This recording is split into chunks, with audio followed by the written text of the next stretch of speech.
but also to be authentic. A real, authentic, fun life to authentically share honesty and that, like. Just be authentic. Did you see my baby mama dance? And I was like, is that her? Oh my, get my voice back. Yeah. A lie can't live forever. 8 years is a long time. Not for my personal account. Really? No. For my personal account? Yeah. No. Well, that's the one we're all following. Today, we're breaking down Meghan Markle's language in interviews, not the polished sound bites, but the real messages hiding behind all the rehearsed authenticity and carefully staged moments. We'll explore the patterns of blame, the lack of accountability, and the repeated attempts at rebranding that haven't quite landed the way she hoped. Spoiler, it's a masterclass in rebranding gone wrong. If you want to see beyond the polished facade and understand what's really going on, you're in the right place. Let's get into it. I wonder, and listen, I want to say this to you in the best way, because I wonder if you could rewrite your public narrative from scratch. Is there anything that you would do differently? Yes, I would ask people to tell the truth. You're very measured about it. I mean, I feel like... So now, refusing to take accountability is being rebranded as measured. Interesting. Emma says one thing, but her body language tells a different story. You're very measured about it. I mean, I feel like... Maybe that's why she prefaces a question with, and listen, I want to say this to you in the best way, because... People tend to overcompensate when they know that questions aren't coming from a good place. And after all the criticism Meghan's projects have faced, how could it be? When Meghan's asked if there's anything she'd do differently, she immediately shifts blame to others. But what she seems to forget is we're well past the days when she could pin everything on the press. This is the same press she and Harry have spent years and made millions criticizing. Let's go back to that engagement interview where Meghan made it sound like she was fully prepared for royal life and made the choice not to read anything. And I think we were just hit so hard at the beginning with a lot of mistruths that I made the choice to not read anything, positive or negative. It just didn't make sense, and instead we focused all of our energies just on nurturing our relationship. On us. Yeah. On us. Yet, just a few years later, she painted a very different picture, suggesting she had been naive and blindsided. Also, she seemed remarkably well informed for someone who chose not to read anything. What did you think it was going to be like? I will say I went into it naively. Well, I didn't do any research about what that would mean. You didn't do any research? No. I've never looked up my husband online. Yeah, I mean, like, I didn't fully understand what the job was, right? You would just see it play out. Like a story about someone in the family would pop up for a minute, and they go, we gotta make that go away. But there's real estate. On a website homepage, there is real estate there. And on the front page of the Telegraph, Meghan. I went, oh my God. Meghan didn't give it 5 years, even though she gave it 5 minutes. Don't give it 5 minutes if you're not going to give it 5 years. After multiple failed rebranding attempts, Meghan's had ample opportunity to shape her public image, and the result, her reputation has only declined. So when she blames a vague, faceless group she refers to simply as people, it no longer holds up. Audiences have seen enough to make up their own minds, and many already have. You're very measured about it. I mean, I feel like, I don't know, I'm such a hothead. Are you? What's your sign? I'm a Libra. But I know, and it's like, I would just get so angry if I felt like everyone was lying about me all the time. Like, don't you ever feel like just being like, just leave me alone. Like, let me show you. Is there a part of you that ever is just like, just leave me alone? Peaks and valleys. Peaks and valleys. You know? No, I mean, like... Very elegant. But it's true. Of course. I've gone through those chapters and you do a lot of work. You do a lot of self-work and go, what's the why? It's happening for a reason. Yes, it's definitely all happening for a reason. But it doesn't look like that reason involves any real self-work. And by self-work, I mean actual self-criticism. Because based on the reviews and ratings, Meghan keeps making the same mistakes. The self-centeredness, the self-aggrandizement, the carefully packaged authenticity that feels anything but. But sure, let's go along with the fantasy where Meghan's the measured victim. Peaks and valleys. Peaks and valleys. You know? Let's pretend we don't live in a world where actions have consequences. Just leave me alone. The problem isn't that Meghan can't be left alone. It's that she won't leave us alone. We crave that. We crave being able to go, hi, and like, my friend, are you here? And with the show, certainly what hospitality has felt like for me is, how do you make people feel comfortable? How do you show up for them? Her version of self-work, which must be utterly exhausting, seems to involve little more than reminding herself she's entitled to do anything she wants. Writing a book, sure. Hosting a cooking show with no relevant education, absolutely. So bold, so brave, so inspiring. I can't do it. I can't do it yet.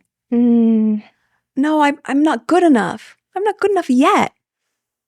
Put yet at the end of nearly every sentence and you feel like there's still hope and a promise that you can do it.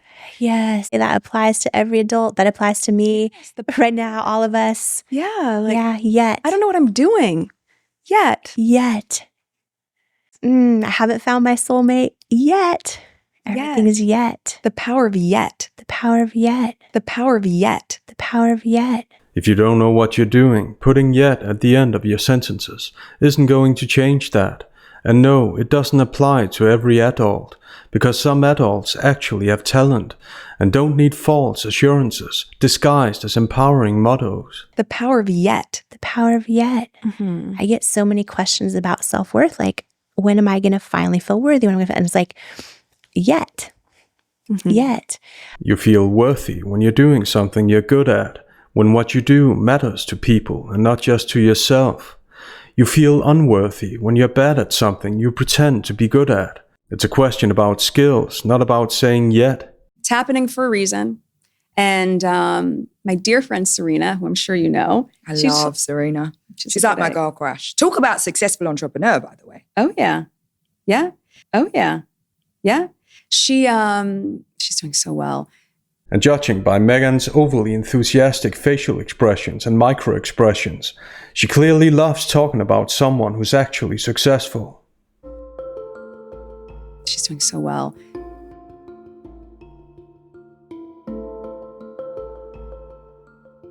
No doubt Serena's one of Meghan's dear friends. Meghan seems to have quite a few of those. Of course, she wouldn't say that just to make it sound like she belongs in the same league. No, of course not. Emma keeps talking about Serena and Meghan. She seems to enjoy every second of it.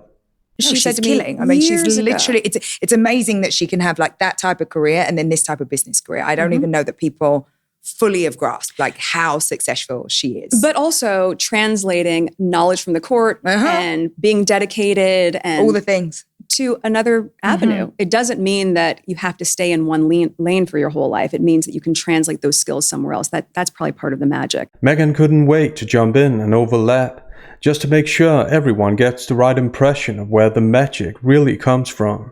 Like how successful she is. But also translating knowledge from the court and... What's interesting here is how she immediately pivots Serena's story into her own. Just moments earlier, Meghan and Emma were talking about Meghan's supposed transferable skills from acting. And now, Meghan makes sure to drive home the message that you don't have to stay in one lane, just like she hasn't. She's dipped into countless areas where she lacks experience, training, or results. And despite all the talk of reinvention, there hasn't been a whole lot of magic.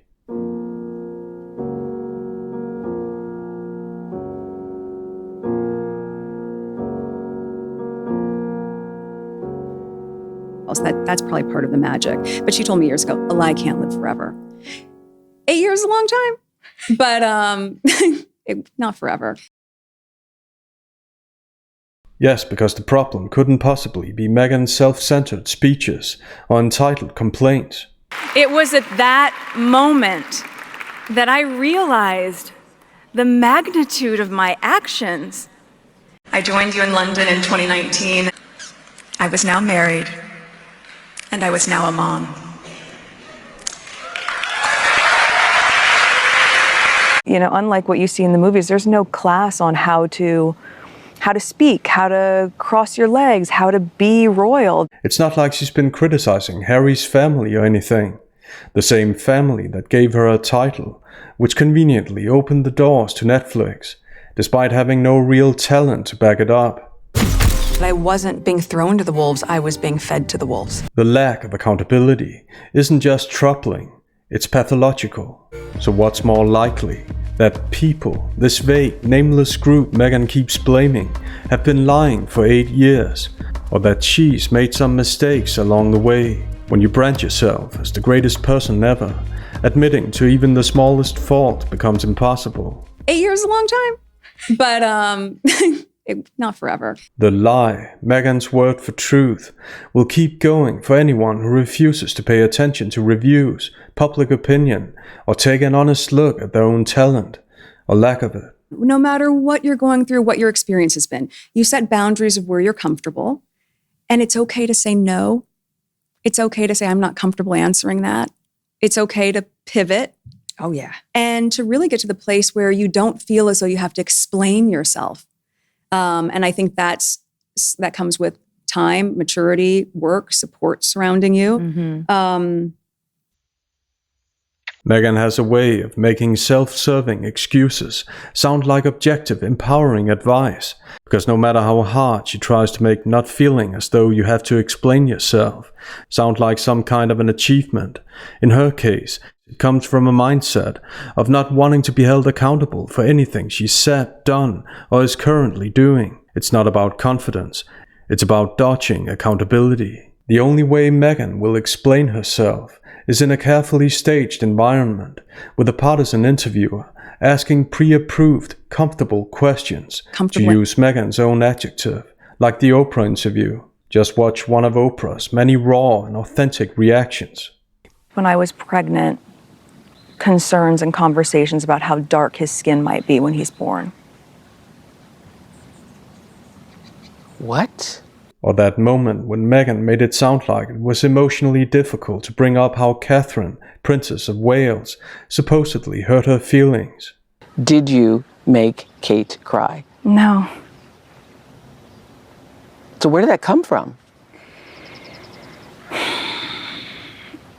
Was there a situation where she might have cried or she could have cried? No, the reverse happened. And I don't say that to be disparaging to anyone, because... So honest, so real.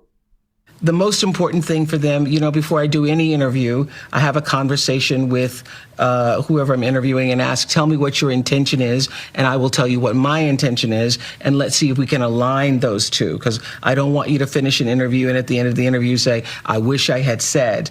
And but Oprah, let's talk about... Oprah literally says she aligns her intentions with her guests. Translation: this isn't journalism, it's PR.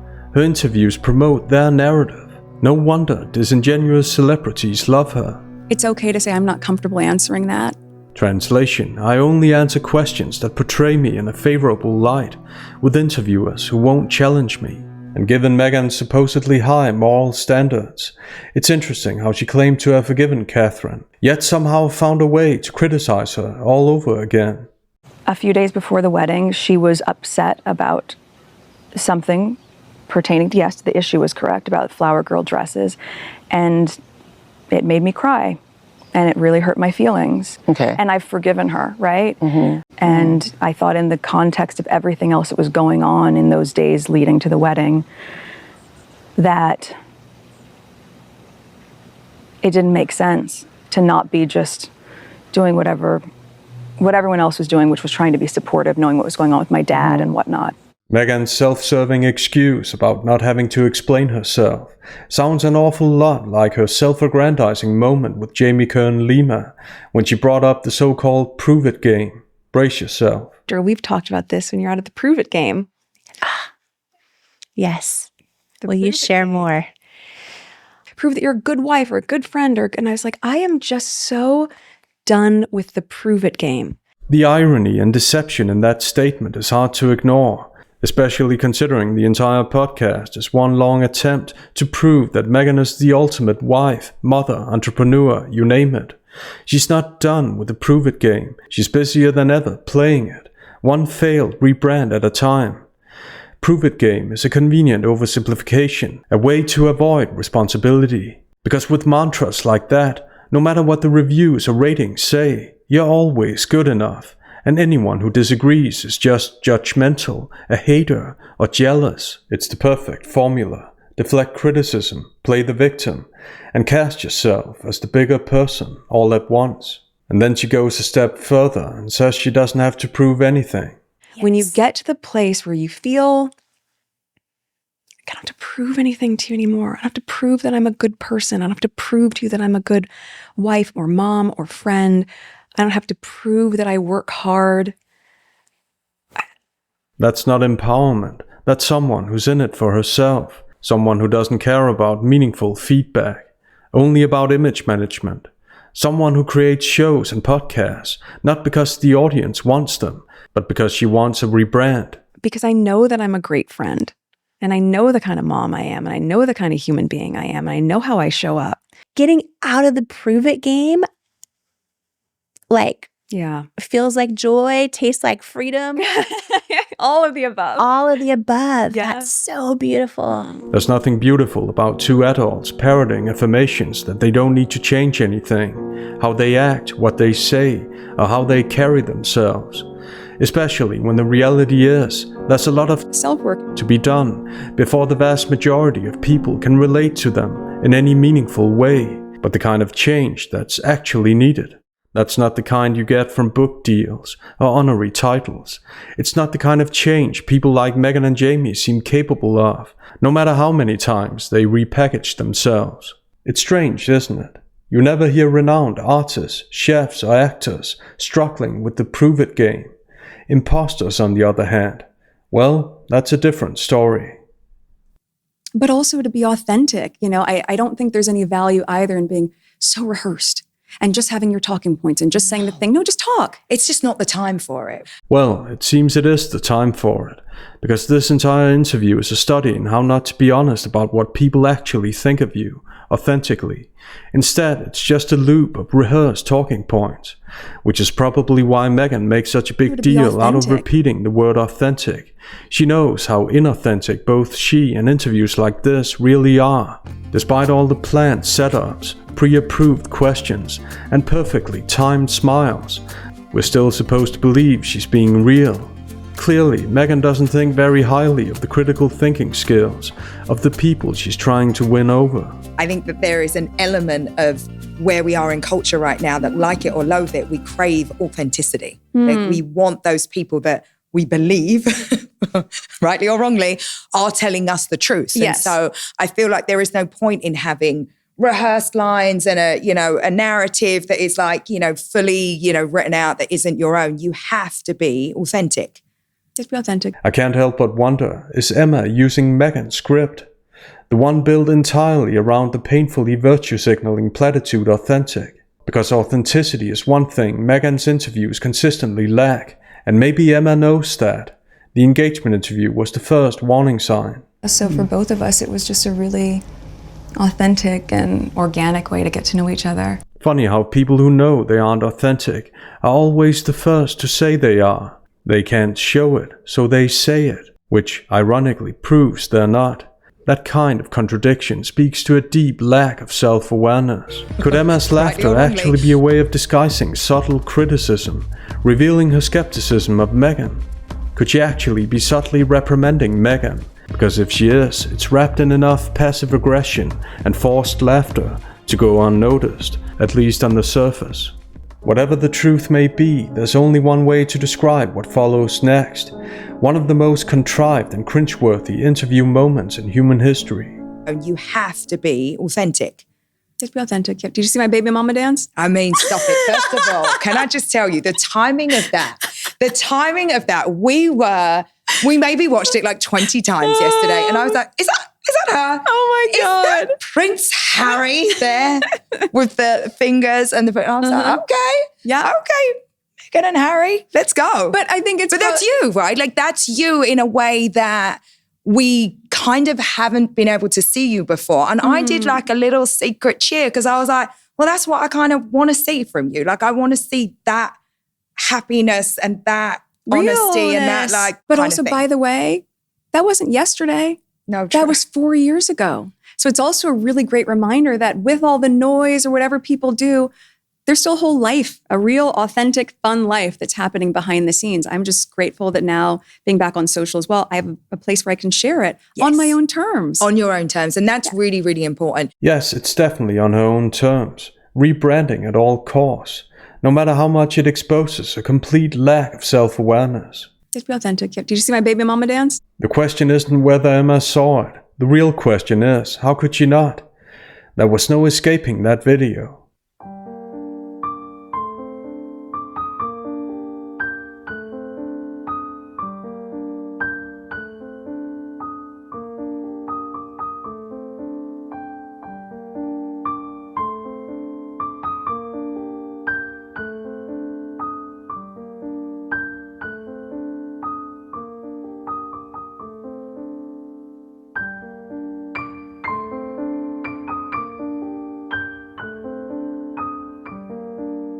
For someone who constantly talks about privacy, Meghan sure spends a lot of time putting herself front and center, staging attention-seeking videos and pretending they're authentic moments.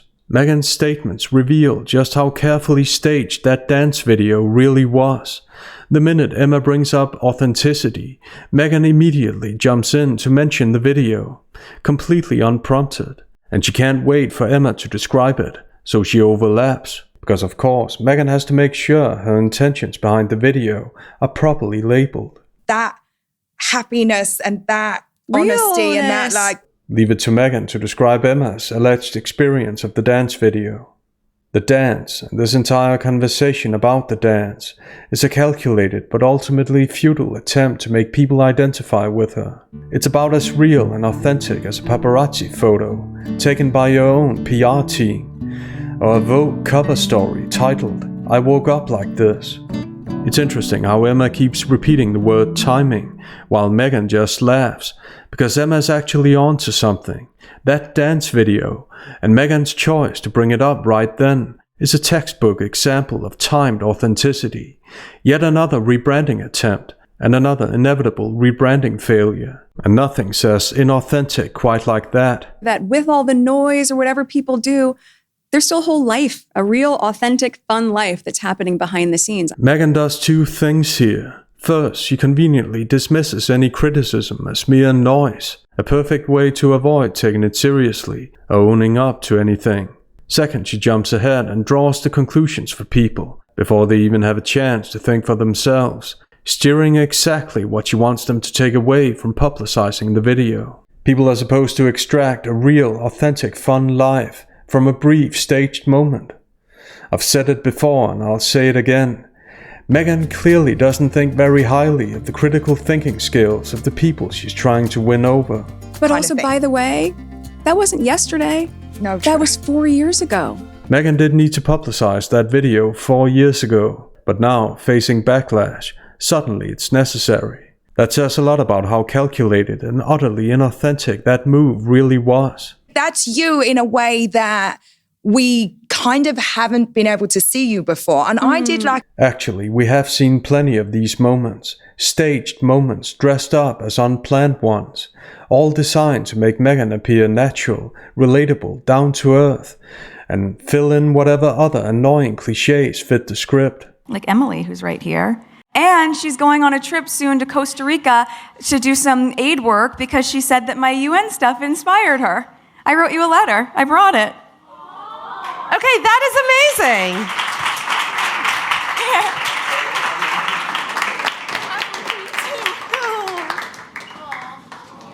It's so good to finally meet you. It's so great to meet you. UN stuff. Sounds profound, right? Meghan sure seems deeply committed to her UN work, for lack of a better term. And I did like a little secret cheer. Something tells me this wasn't a friendly little cheer at all, so it's no wonder Emma keeps it secret. Well, that's what I kind of want to see from you. For personal entertainment purposes only. Emma just conveniently forgot to mention that part. You've really embraced social media. Do you enjoy it, or does it feel like a bit of a drag?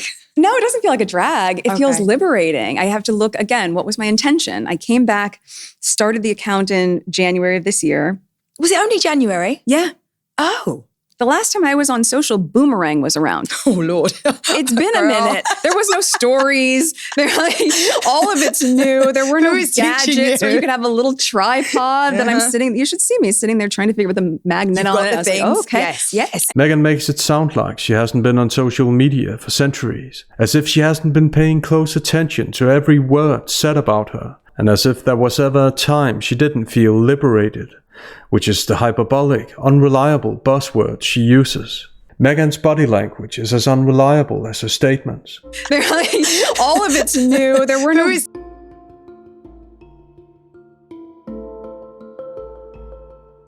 But nice little relatable moment there. You should see me sitting there trying to figure out the magnet on it. I was like, oh. For someone who wasn't liberated, she sure took a lot of liberties.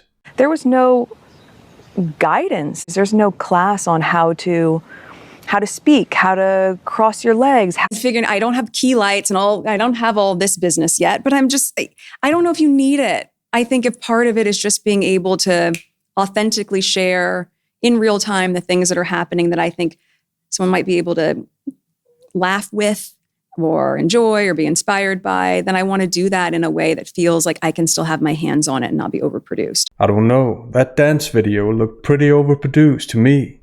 Not in how it was filmed, but in how utterly inauthentic it came across. Sure, just completely spontaneous posts that totally aren't about selling her brand, her products, or a carefully crafted new narrative as a humble, down-to-earth person. But hey, way to make your social media presence sound like you're doing everyone a favor. Extra authentic, by contrasting it with key lights and all that. Meghan just can't get enough of that word, authentic. Being able to authentically share. Because as we all know, when someone constantly insists how authentic they are, it definitely doesn't reveal how cunning they really are. Wait. Next, we get what I'd call a call-out moment. On it and not be overproduced. But are you thinking about it in the way that so many of us do as also a business tool? Not for my personal account. Really? No. For my personal account? Yeah. No. Well, that's the one we're all following. Well, good. That's a the lot one of you that are we're following like, as ever. Just too. dropped. No, I think for me it was a great way to get my voice back. Yeah, you have to get my voice back. 1,000,000%. Yeah, and that's really, it's my space and my channel for joy. That is the intention of my handle. Through her questions and tone, Emma makes Meghan's answers appear surprising, or perhaps more intriguingly, disingenuous. This sheds light on the excessive laughter, even when there's nothing to laugh at, and explains why Emma's dramatic hyperbolic language comes across as insincere flattery. Get my voice back. Yeah, you have to. 1,000,000%. Meghan disguises an objection as if she's having the time of her life. Well, good. That's a the lot one of you that are we're following like, as ever. Just too. dropped. This is a disagreement which explains why Meghan's forced laughter never reaches her eyes and fades almost instantly. No, I think... Notice her body language. She begins caressing her left arm with her right hand, pausing for 3 seconds before delivering one of the worst cliches imaginable. No, I think for me it was a great way to get my voice back. Yeah, you have to. All of this is a sign she's uncomfortable with the situation, which is consistent with this being one of the few moments when she's actually challenged. And by the end, she doesn't look too pleased. It's my space and my channel for joy. That is the intention of my handle. My channel for joy. Nothing sounds more sincere than that, because of course, Meghan's every move isn't about self-branding or self-aggrandizement. Never mind that her profile literally advertises the second season of her show and her products. Pure coincidence, right? Her statements in this interview feel about as authentic as a TED Talk scripted by a PR team. Get my voice back. Yeah. Get my voice back, a cliche lifted straight from The Little Mermaid, the very character Meghan compared herself to in the Oprah interview. The problem? Her voice was never gone. It was loud and clear when she convinced Harry to leave his family. You heard Meghan share with us all the moment that she came to you. I had no idea what to do. I wasn't prepared for that. I went to a very dark place as well. But I wanted to be there for her. And also, we didn't leave right terrified. in that moment, right? It was just as present when she complained about having to Google the national anthem.